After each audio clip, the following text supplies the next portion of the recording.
ஆனா தற்போது பல்லர்கள் தான் பாண்டியர்கள் அப்படின்னு சொல்லிட்டு ஒரு கூட்டத்தில் பேசிய சீமானுக்கு வந்து முக்கோலத்தர் சமூகமே எதிராக திரும்பியுள்ளதா வந்து ஒரு பிரச்சனை போயிட்டு இருக்கு. இது எப்படி சார் அணுகுறீங்க? இந்த பல்லர்களே பாண்டியர்களுங்கிறத சீமான் வந்து இதுக்கு முன்னாடியே பேசிட்டார். ஒரு 4-5 வருஷமே ஆகுது. அதில் மாஸ்டர் விக்டர்னு ஒரு சரித்திரவியலாளர் ஆசிரியர், அவர் நாம் தமிழர் இதுகள்லையும் கலந்து கொள்வார். I think he's A 1 year, I think so 1 year தான் எனக்கு சொன்னாங்க. அவர் வந்து ஒரு ஆய்வு நூல் எழுதியிருக்கிறாரு. அதில் தேவேந்திர குல வேளாளர்கள் பல்லர்கள் தான் பாண்டியர்கள்ன்றதை அவர் எழுதியிருக்கிறாரு.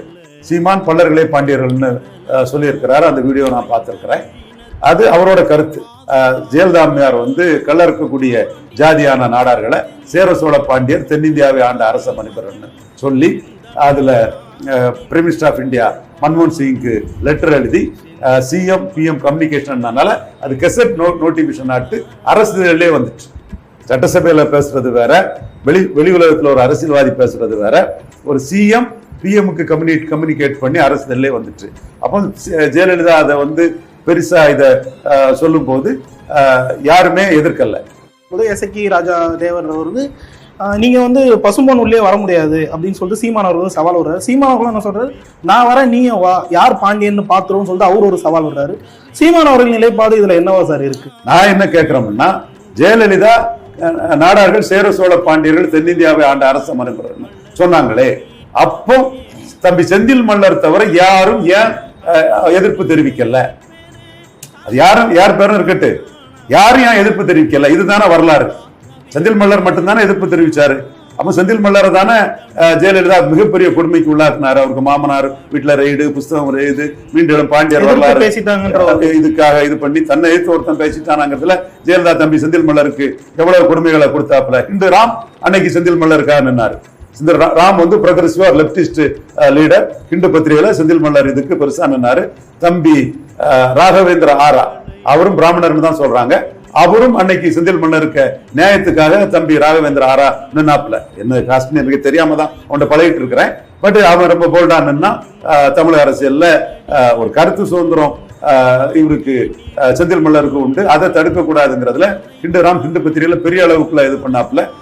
தம்பி ராகவேந்திர ஆரா தமிழக அரசியல் சுந்தரராமன், லட்சுமணன் இவங்கெல்லாம் இருந்தாங்க. ராகவேந்திர ஆரா அதை வந்து பெருசா இது பண்ணாப்புல. பட் நீங்க ஜெயலலிதா அந்த நெருக்கடி அந்த ஸ்டேட்மெண்ட்டை கொடுக்கும்போது செந்தில் மல்லர் தவிர வேற யாருக்கும் உணர்வு இல்லையா? அப்ப இன்னைக்கு எடப்பாடிக்காக பேசக்கூடியவங்க வந்து அன்னைக்கு உணர்வு இல்லாம போயிட்டாங்களா? அன்னைக்கு அவங்க உயிரோடு தானே இருந்தாங்க. அன்னைக்கு உணர்வு இல்லாம போயிட்டாங்களா? அன்னைக்கு அவங்க உயிரோடு தானே இருந்தாங்க. அன்னைக்கு உணர்வு இல்லாம போயிட்டாங்களா? அன்னைக்கு அவங்க உயிரோடு தானே இருந்தாங்க.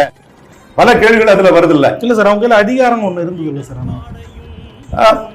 அப்போ அதிகாரத்துக்கு முன்னாடி தம்பி செந்தில் மல்லர் மட்டும்தான் ஜெயலலிதா சொன்னது தப்புங்கிற கருத்தை சொன்னதாட்டு எடுத்துக்கலாமா? நான் ஜெயலலிதா கருத்துக்கு உடன்பட்டு அதை என்டால்ஸ் பண்ணி பேசக்கூடியவும் இல்ல. புரியுது. ஜெயலலிதா ஒரு கருத்தை சொன்னாங்க, அது அதோட போச்சு. இப்ப என் ஜாதி தான் அது, அப்ப ஜெயலலிதா சொல்லிட்டாருங்கிறதுக்காக நான் அதை சொல்லல. நான் கல்லறக்கூடிய ஜாதின்னு சொல்லிதான் ஜெயலலிதாவை சொல்லி மிதுன் பழனிசாமிக்கு அப்பா எடப்பாடி பழனிசாமி அப்ப அடிமையா தான் இருந்தாருங்கிறத நான் என் ஸ்டேட்மெண்ட்டை தெளிவா சொல்றேன். நான் அதை கிளைம் பண்ணல. அப்ப நீங்க எல்லாம் அடிமையா தானப்பா இருந்தீங்க, நீங்கெல்லாம் அப்ப வாயிட்டு தானப்பா இருந்தீங்க. ஜெயலலிதாவுக்கு ஆளுங்களான சசிகலா குடும்பத்தை சேர்ந்தவங்க கால்கள் எங்க இருக்குன்னு தானப்பா தேடிட்டு இருந்தீங்கன்னு மிதுன் பழனிசாமிக்கு அப்பா எடப்பாடி பழனிசாமிக்கு நான் சொல்றேன். தப்பா கரெக்ட் தானே நான் சொல்றது?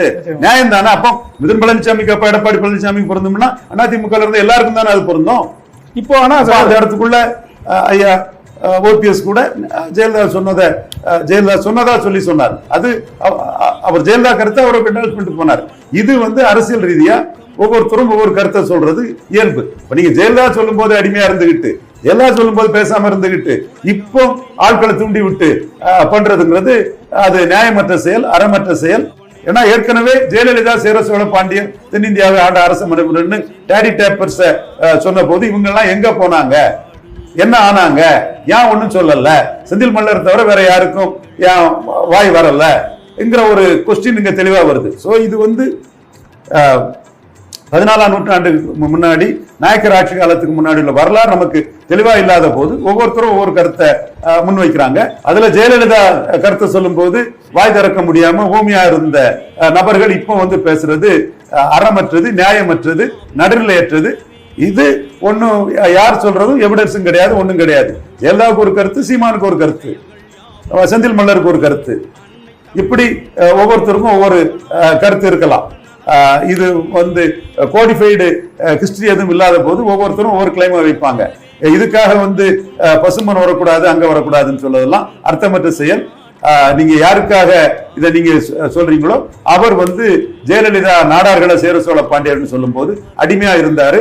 ஜெயலலிதா வச்சு பொழப்பு எப்படி ஓடுன்னு தான் முதன் பழனிசாமிக்கு அப்பா இருந்தாருங்கிறது வரலாறு. இந்த மாதிரி இந்த விஷயம் பெருசாகிறது தேவேந்திர குல வேளாளர் மத்தியில சீமானுக்கு பெரிய ஆதரவு கொடுக்கும். முக்குலத்தோர் மத்தியில எந்த எதிர்ப்பையும் ஏற்படுத்தாதுங்கிறதும் 100% உண்மை. 2026 தேர்தல் ரிசல்ட் இதுல தெரியும். நிச்சயமா சார். சீமானவர் வந்து பல்லர்கள் தான் பாண்டியர்கள் என்ற சொன்ன கருத்துக்கு மிகவும் தெளிவா உங்க விளக்கத்தை கொடுத்தீங்க. மிக்க நன்றி சார். நன்றி.